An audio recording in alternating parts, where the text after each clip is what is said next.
Mabarak, a wealthy Mexican businessman who lives in Miami, held up what he claimed was a drawing from one of Kahlo's diaries. He proceeded to remove it from its frame, place it in a martini glass filled with bright blue rubbing alcohol, and set it on fire. Oh, damn. This fucking guy. What's up, everyone? Welcome to another episode of Rated G. I'm your host, G. Derrado.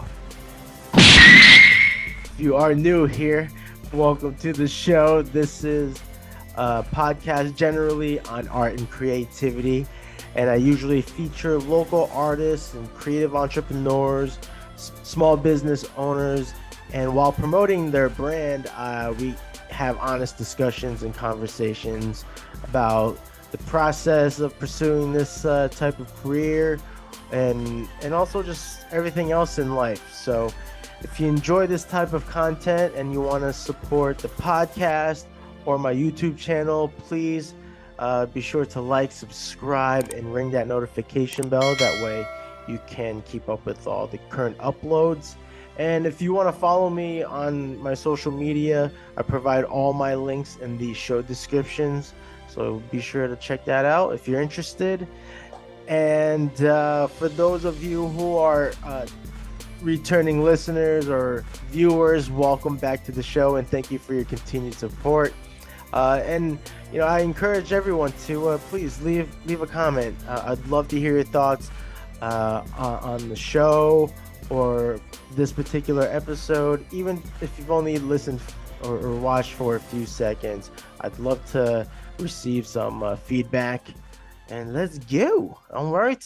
So this episode, we're gonna be covering quite a few things, ranging from what's going on with the how should I say, the art museum scene, and from that to film and entertainment. We're gonna go back to that topic because some very interesting things are coming out and came out already. So we're gonna get into that.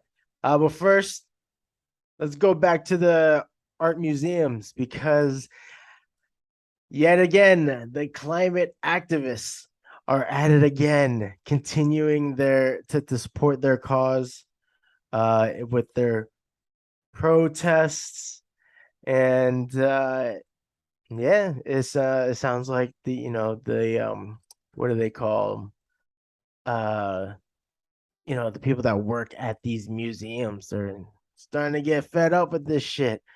But I do have some articles here I'm going to cover real quick, just to give you an idea of like what's going on globally, because this is like all happening around the world except the US. So I haven't seen anything pop up regarding like museums in the US. So a social movements expert says these tactics only convince people who already think climate change is serious. So this is actually a good point here, right? Basically, they're saying, uh, it's a disruptive tactic, right?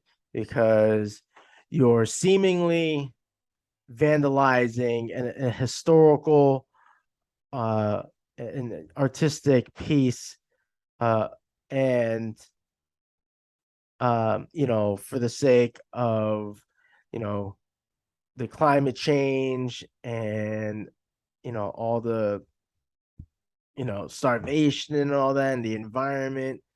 So I get that, right? And I'll be honest, like I would definitely advocate trying to help out the environment and everything. And I mean, their causes go much deeper, right? So let me just see, let me get this thing loaded. because there are some quotes here that I'll just read off that, obviously they explain it a lot better than how I'm trying to articulate it right now. But I'm just trying to kind of like just, summarize like, so all these things are happening right now all over the world. So to a certain degree, it's effective, right? Because it's spreading awareness on climate change. But I feel like to a certain degree, right? So it's being aware now, like, okay, we know why they're doing it, but I honest, this is all opinionated now. Like, I feel like it's not as impactful enough. And I mean, I'm gonna we'll be going deeper into like what this could lead to, but I just feel like I don't even know if they're aware of the repercussions of their actions right now. Like, even though like I support the cause, right? Like, I get it, but I'm not gonna go out there and fuck up, you know, even if the paintings are unharmed, maybe just the framing, the protective glass. I mean, shit, the property itself, like, all right, like, you're kind of like fucking shit up. Like, maybe not the artwork, but you're still fucking up the shit around it or protecting it. So like, come on. Um, like property damages. So so anyway, it's like it's bringing awareness for sure. It's got people talking about it. But now, like, all right, now is it the long game, and like in terms of just waiting for this kind of discussion, these conversations start going in a more positive route. Like, it's like, all right, we're tired of this shit happening. Let's fucking just finally do something about it. But is that the hope? Is that the goal there? Like, to do this shit enough to until we're all like, all right, we gotta fucking step up and you know worry about the climate change. But there are people that already believe in it, and it seems like they're ineffective also. So all right, let's get to these quotes. So yeah. Activists say that trying to stop an oil pipeline, limit fossil fuel use, and wake up the masses to the gravity of the climate crisis.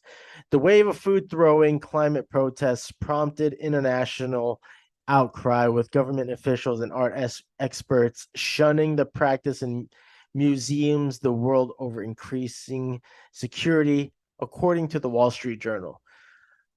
In quotes, what I found is that these tactics are likely to be viewed as positive by people who already believe that climate change is a serious social problem. Dylan Bugden, a sociologist at Washington State University who studies global climate change protests, told The Insider. So what else? In Bugden's research, he's found disruptive and confrontational tactics aren't effective on people who are not already concerned about climate change. While that speaks to the limitations of this form of protest, it is also evidence that these tactics are unlikely to backfire. Bugden said, adding, these more extreme tactics tend to preach to the choir more than anything. So there's that. So far, no art has been harmed by this year's protests, which build decades long fight for a healthy planet, according to the EPA. The food protests, which have included smearing cake and tossing tomato soup on famous works of art, continue at a rapid clip. Yeah, and I see it now. Like, I mean, when I did the first episode originally about this, man, my news feed on Facebook started blowing up with more articles on it. And I'm like, shit, this shit is like either like this is just shit that's like catching up now, like the articles, or like this is just it doesn't matter. So much is happening now. So like whether it's just been a continuation or it's like that doesn't wait, that doesn't make sense. I guess that's just been happening. We're now aware of it. or now it's trending. I think originally, I think I said it, this is like a trending thing. Um, there is another quote here. I recognize that it looks like a slightly ridiculous action, a protester who threw soup at the Van Gogh painting said in an interview with social media publisher Joe, capital letters, Joe OE, after appearing in court. But we're not asking the question, should everyone be throwing soup on the paintings? What we're doing is getting the conversation going so that we can ask the questions that matter. Okay, so was I kind of right what I said before? Because right, it's like there's two ways these actions could lead to. There's two different paths that the results could go, and I think it just covered it. Um, damn. Just seeing these photos too, it's like, God damn. This is kind of funny. I think any amount of publicity we can get as an organization is worth it because the climate crisis is the most pressing crisis of our time. Emily Kelsall, one of the protesters, told CBC News. Ooh. Yeah, so many actually let's get to that. Uh 25 famed artworks that have been vandalized. This is wild. Um, Number one, religious imagery is defaced during the Byzantine iconoclasm. Oi, iconoclasm. Whoo! I am struggling with that word. Is that the name of the painting?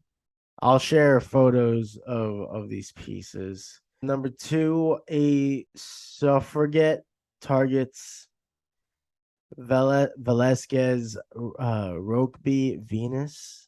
What are they titling, like the happenings or like the actual pieces? Because it doesn't sound like it. I'm sorry. Hold on a second. I was hoping they would just list the 25, like the titles of the pieces. Okay, let's move on. Three, Robert Rauschenberg erases a de Kooning. De Kooning. Okay. The wait. Is this like okay? This is like covering over time. My bad. I misunderstood. Son of a bitch! Let's do just the 2020. Did it really start in 2021? I apologize for the listeners. I'm just figuring out this list. I try to go into these articles with fresh eyes, so I mistook the headline really. 25 famed artworks that have been vandalized, but I didn't think like over the years. I thought this was like 25 and just within this year. Because I was gonna say, God damn. But I guess this is just like all general vandalism on pieces. But starting, let's just stay with this year then. Sunflowers by Vincent van Gogh. Then the Andy Warhol painted car. Someone threw flour on that. Maple syrup on an Emily Carr painting. Stumps and Sky. Cake, which was smeared on a 16th century masterpiece, the Mona Lisa. Mashed potatoes on a Claude Monet painting. That was like another soupy one too, right? Oh no, that was mashed potatoes as well. But that shit looked like soupy. I think that was the last one. And then there was talks of I think this was in UK. Maybe I'm wrong. And I know I talked about it when the protesters glued their hands on at the was it the Porsche place, the Porsche place. Uh, and then they just shut the lights up in the water and they just shut everything off. It's hilarious. Um, but then now it leads me to this article, and I hope this one's a good one. Activists aggravate art insurers climate headache. At the moment, it's just climate change activists who are mainly middle class liberals and are not really intending to damage the work, said Robert Reed, head of art and private client at insurer Hiscox. Oh, or HSX.L. What we worry about is if it spreads to other protest groups who are less genteel and will take a less caring attitude. Definitely a valid point. That's a legitimate concern there. That would be my concern too. That's always been my concern with everything, honestly. Like I always think about, all right, like this, what's happening now? Just generally speaking, like what's happening now, it might not be bad, it might be good, whatever. But what's happening now that it it could lead to something much more something worse or something better, right? I feel like this statement is so stupid. I'm trying to word it right. But let's say there's something concerning that's not really a big deal and is rather praised.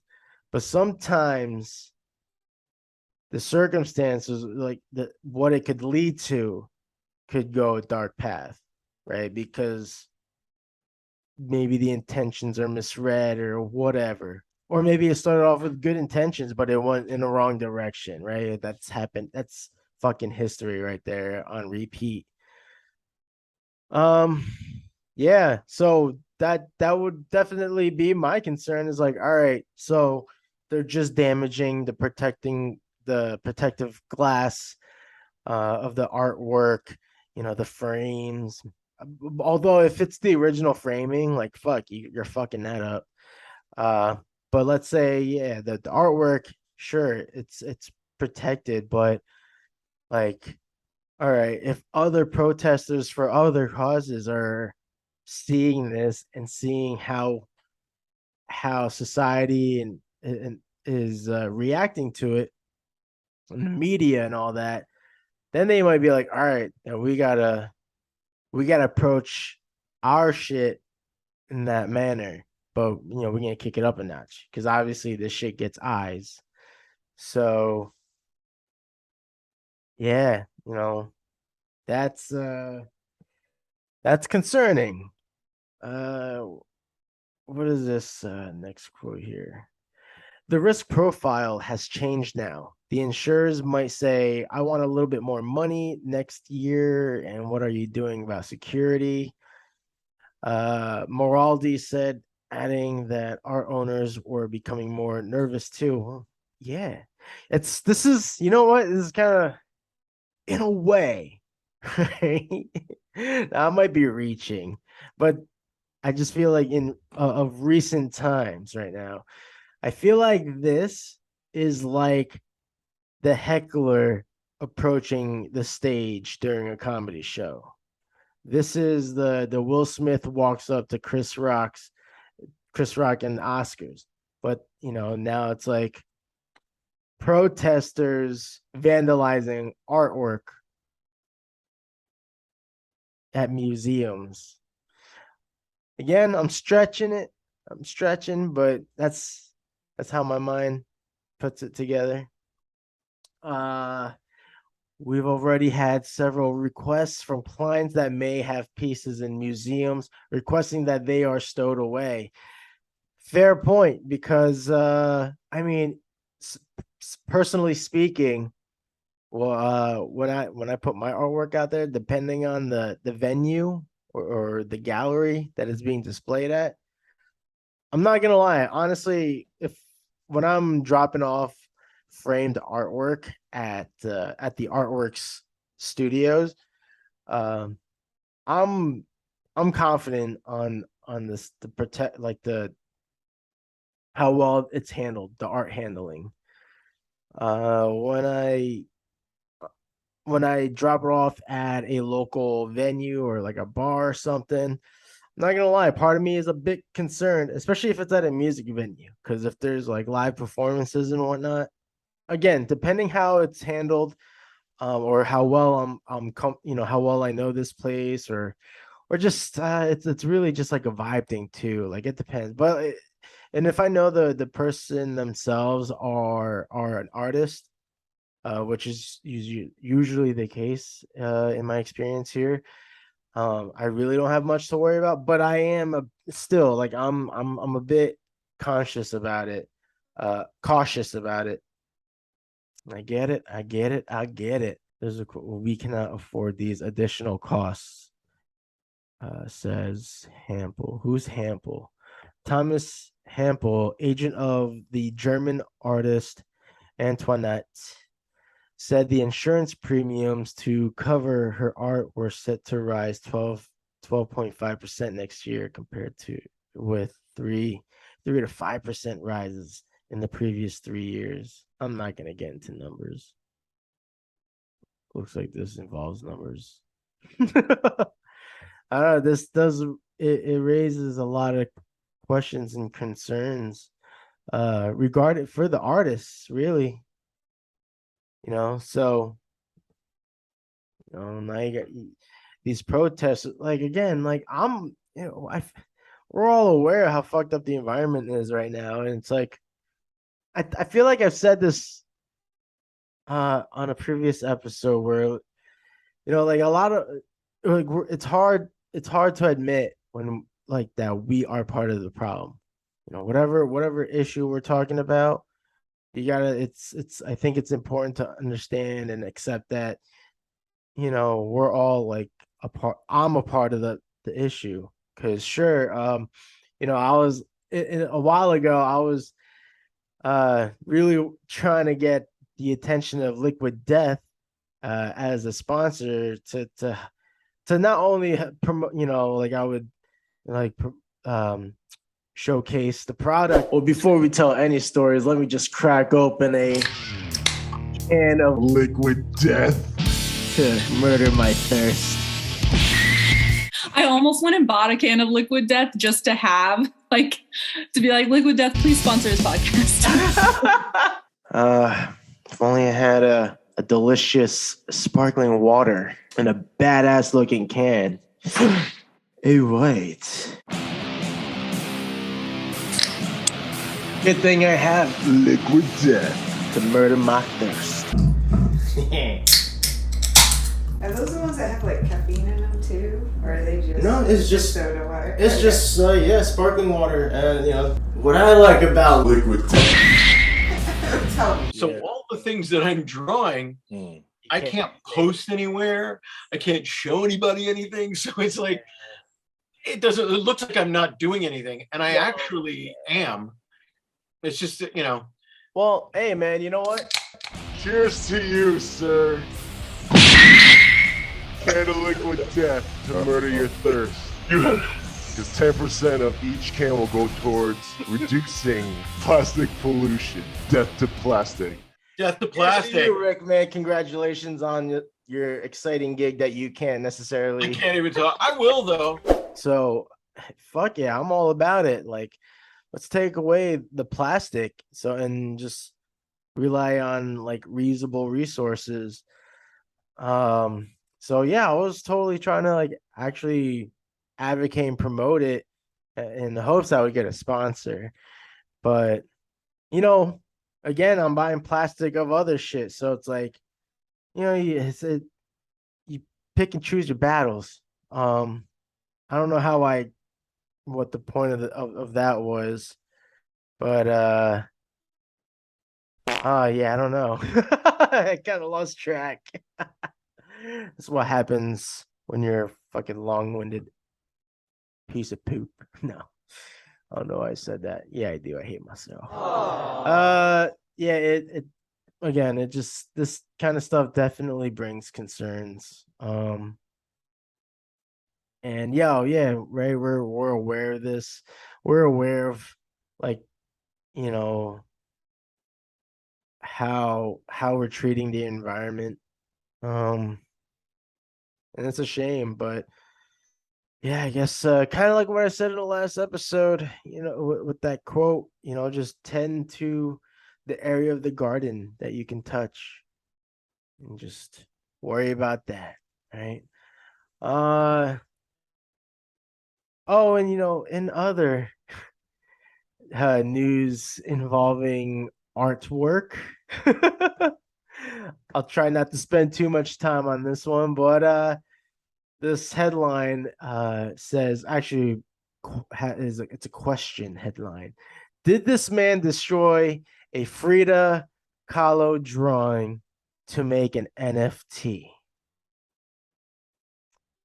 Now, kind of going back to what I was saying, and like the extremes, like how far are people willing to take to do things or accomplish things?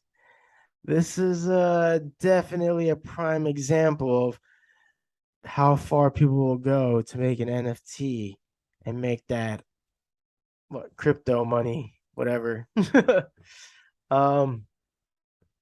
Businessman Martin Mabarak's stunt is now under investigation by the Mexican government. Back in July, at an extravagant Miami mansion party, Martin Mabarak wore a sequined blazer featuring the face of Frida Kahlo.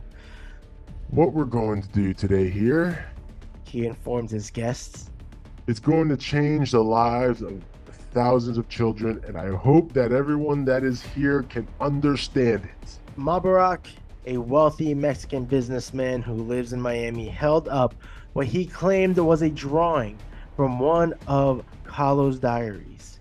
He proceeded to remove it from its frame, place it in a martini glass filled with bright blue rubbing alcohol, and set it on fire. Oh, Damn. This fucking guy. Oy. As the drawing burned, an image of it emerged from digital flames on the screen behind Mabarak. His company, Frida.NFT, would now be selling 10,000 non-fungible tokens of the image. The drawing, per the company's website, was permanently transitioned into the metaverse. Some portion of the proceeds, his organization claimed, would support unfortunate children, battered women, and other less fortunate around the world. All right, I mean, your heart's in the right place. 4 months later, it looks like Mabarak's stunt will cost him a lot more than it will earn him. The burning of the drawing, which Mabarak alleges was the original Phantasmon. Ooh, I'm gonna butcher this, and I apologize. I'm gonna try my best. Phantasmones Siniestros, a 9 by 6 inch ink and watercolor work Kahlo drew in her diary in 1944. Mostly flew under the radar until September, when it reached Mexico's National Institute of Fine Arts and Literature. On September 26th, the Institute announced that it was investigating whether the drawing Mabarak burned was authentic or not. If the drawing was indeed a real Kahlo, Mabarak has committed a federal crime in the eyes of the Mexican government, which protects Kahlo's entire body of work. And in quotes, in Mexico, the deliberate destruction of an artistic monument constitutes a crime in terms of the federal law on archaeological, artistic, and historical monuments and zones, the Institute said in a statement. If he did actually burn it, he is breaking one law, says Amin Dole, who specializes in art and cultural heritage law. And if he didn't, if it was a reproduction, then he might have violated copyright law. All right. And if he copied the original with an intent to deceive, it could be fraud. So this guy's fucked either way. God damn. Well, oh my God. is it worth it? Is it worth it for the NFTs?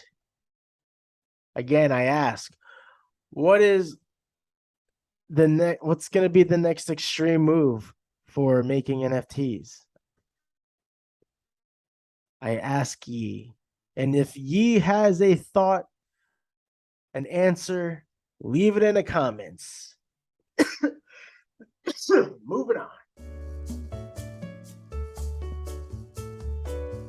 It's crazy. All right.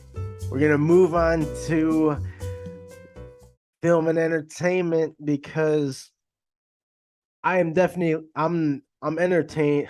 I said that word. I'm definitely entertained by this current, I don't want to call it a trend in filmmaking, but in the horror genre, there's something going on. There's a pattern of films that are being created and put out right now, and I'm very interested. And it's funny because I love zombie movies, and because I love zombie movies, people would assume I love horror, and I actually don't. I'm not too big on horror and thrillers. Um, even like some ghost movies. I haven't, it's been a long time since I watched like a ghost film. Ironically, I'm obsessed with, like ghost paranormal uh compilation videos and all that. But yeah, when it came to like stuff like that, I love zombie films. So, but that's as far as it really go. I never went to thrasher stuff. I mean, I've seen a lot of movies, like scary movies, but it was not my particular taste. But that being said, I'm very much interested on this current line of films that are being put out. And it all started, honestly, what piqued my interest in the horror genre is the Winnie the Pooh Blood and Honey. That's right, Blood and Honey. If you're not familiar with this title, boy, are you in for a surprise. It's basically a Winnie the Pooh, but it's a horror parody. So I have not actually, I've just seen screenshots from the movie. Like I would see the guy where it looks like he's in a pretty solid Winnie the Pooh costume, although the mask is sort of realistic, like it's got a bit of like a realistic feel, and it's kind of creepy. But I don't know. I'm definitely into it. Before I like dive into it, this is sort of a thing I'm seeing are these horror parodies of certain like children's book stories and fairy tales, and again, I'm with it. I'm into it. So I haven't seen the trailers, to be honest. So yeah, let's get into these trailers. Ooh. They were like, ooh. Oh shit. Oh shit. Damn. Violent Night. You ain't driving, are you? This is my 4th year as a Santa. I started the whole damn thing. Welcome to your worst Christmas. What? John Leguizamo's in it. Okay. What? Oh damn. Okay, that's interesting. That looks fun. Cindy, you know who? Oh Jesus, this is. Ooh. Damn. He's out there. What if the Christmas killer is back? It's not a mask. He's actual Grinch. Does not. What is it? Yo. Okay, I'm actually I would definitely check these movies out. They look pretty fun.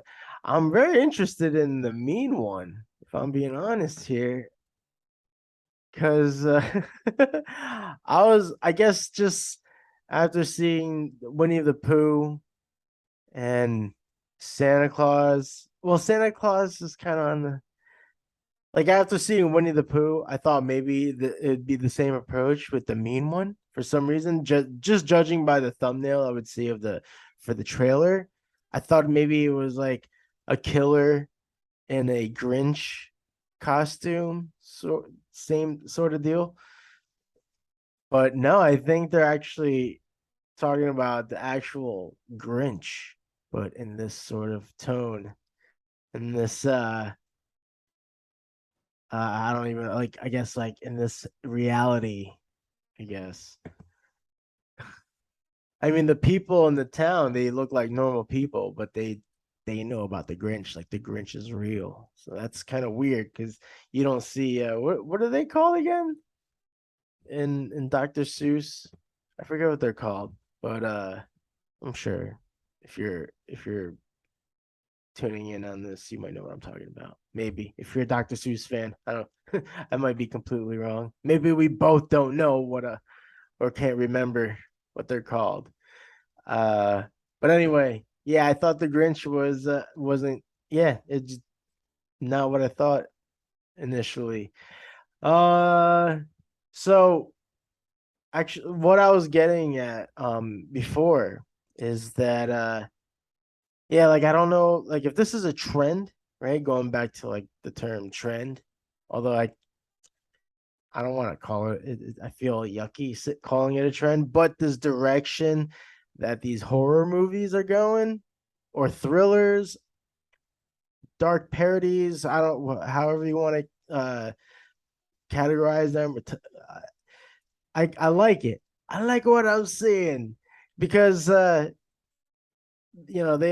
heard from many people that, the origin story of even Santa Claus, like the origin story of, like, how Santa Claus came to be is much different than, the holiday Santa Claus that we know. And, like, same thing applies to, I believe, like the Beauty and the Beast, the like the Tooth Fairy has, well, I think they already did that, right? Yeah, they did. I think that's already been done. But I'm just kind of going back, like, all these, I guess, like, just, I don't want to just target Disney, but they have done you know, all the fairy tales and children's book stuff. But just to kind of bring those iconic stories back, but really go into their original, or the origin, go back to the origin, which is known by a lot of people that it's much darker than how we've been introduced to it, or at least, all these generations are being introduced to it, right? So yeah, I'd be very interested in seeing more of that if filmmakers start transforming fairy tales back to their darker origins. Yeah. Let me know what you think, if you think that'd be fun. I think that would be fun. And you know what? Who knows? Maybe they're already, like, I mean, right, we're witnessing it now, but maybe, maybe they've been doing that and I'm just catching on to it now because I don't generally follow the horror genre of movies, or thriller, like any of those categories. Uh, but yeah, that would be fun. I think that would be cool to see more of that.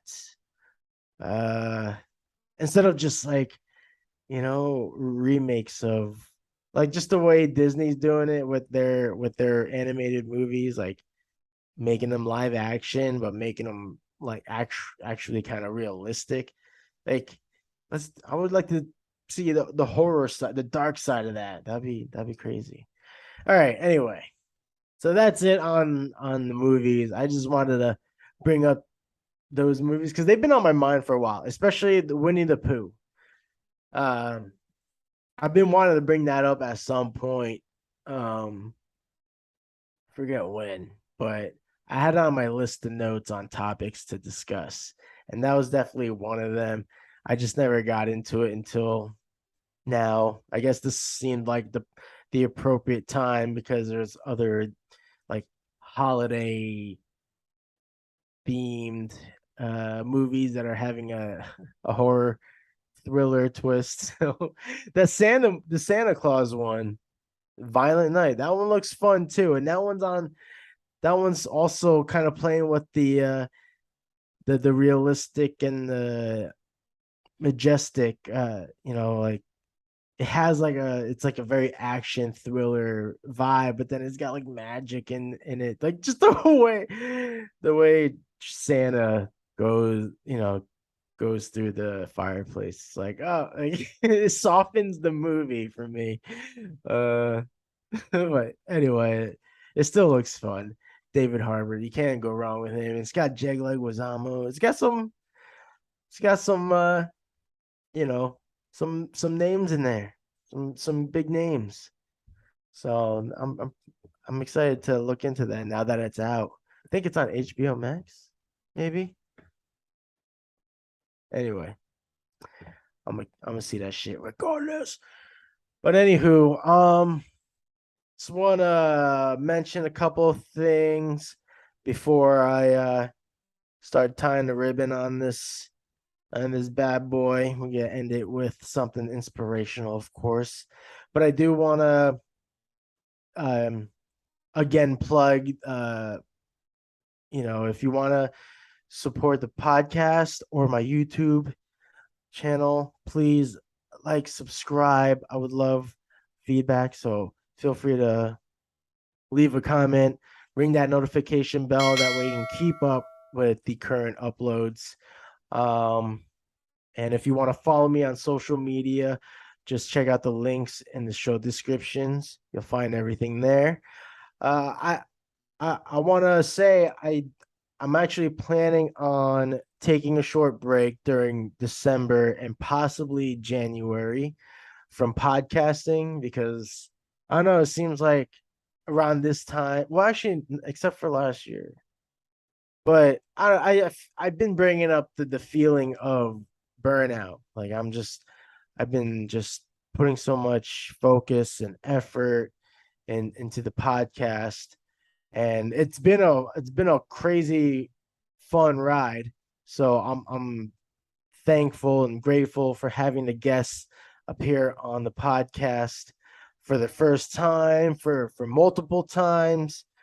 It's all been great. It's been educational, and I'm grateful to still be in contact with them. I'm happy to be even getting closer with the local artists and creators here as well. So yeah, it's just yeah, I'm still feeling burnt out, and I know it's just like a repeating cycle where I always say how I want to focus more on my craft and unfinished projects, like story of my life, man. But it's true. I do want to utilize the rest of this month and possibly January, and really just focus on catching up on some of the artwork. It's truly, I do have a solid handful of pieces that are that need to be finished, and yeah, I just like, I think I've been selling the sizzle but no steaks for too long, and for 2023 I want to sell more steaks, right? I'm always putting out content. I feel like the last time I've had this sort of speech, I was preaching about just focusing on the artwork, focusing on the craft, right? I literally was just repeating that shit. So I mean, I still like, that goal still holds true to me. I'm gonna try to like just really focus on that yet again. um, but yeah, I there's just some personal things also that I need to like work on. Um, nothing like crazy, honestly. Like it's just my consumption of media, social media, podcasts. I feel like I do overconsume all that stuff right now, which I mean, I'm not gonna lie, like it's been fueling the podcast.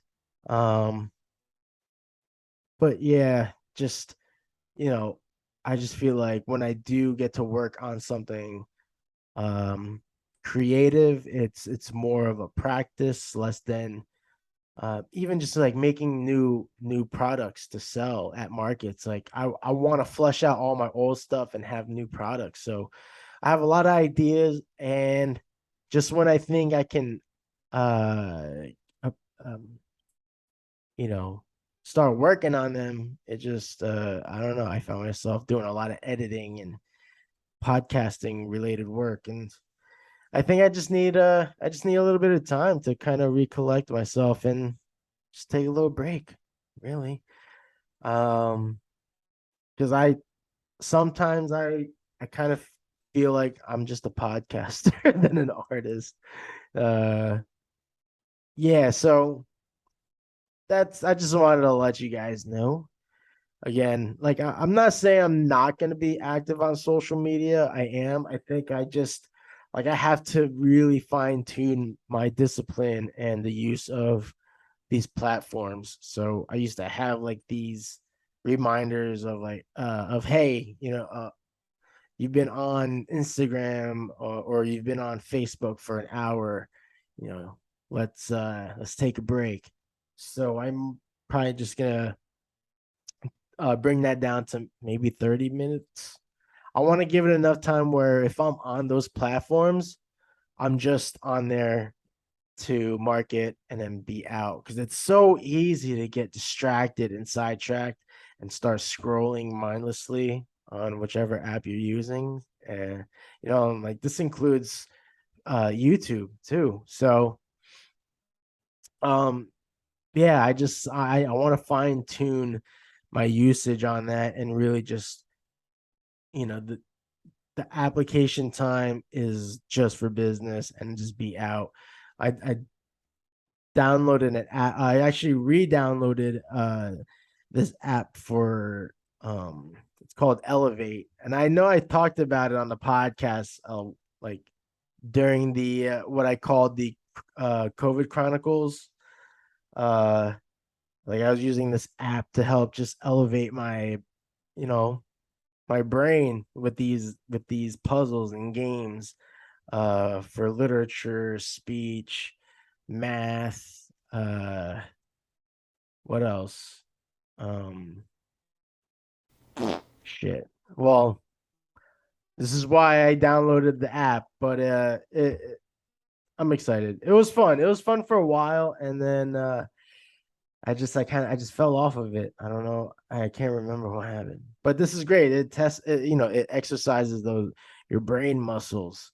So I plan on using this app during just try to use that more than I use my social media apps. So yeah. That's the plan. That's the goal going into the next year. I really I really wanted I don't know, there's gonna be some sacrifices that are gonna be made, like time, like what I spend some time, like maybe shorten my workout schedule, or start spending more late hours. As much as I'm so in tune with my sleep schedule and getting those like 7 hours, man, I might have to cut it down, or maybe just weekends. We'll see. Maybe little by little, I'll put a little more extra late time, over time. But yeah, just wanted to share that with y'all. And instead of like, I don't know, I feel like when I do that, and I've done it before, and I see people do it on Facebook, whether they announce their hiatus from social media. Like, I don't want what I just did. I don't want that to be that.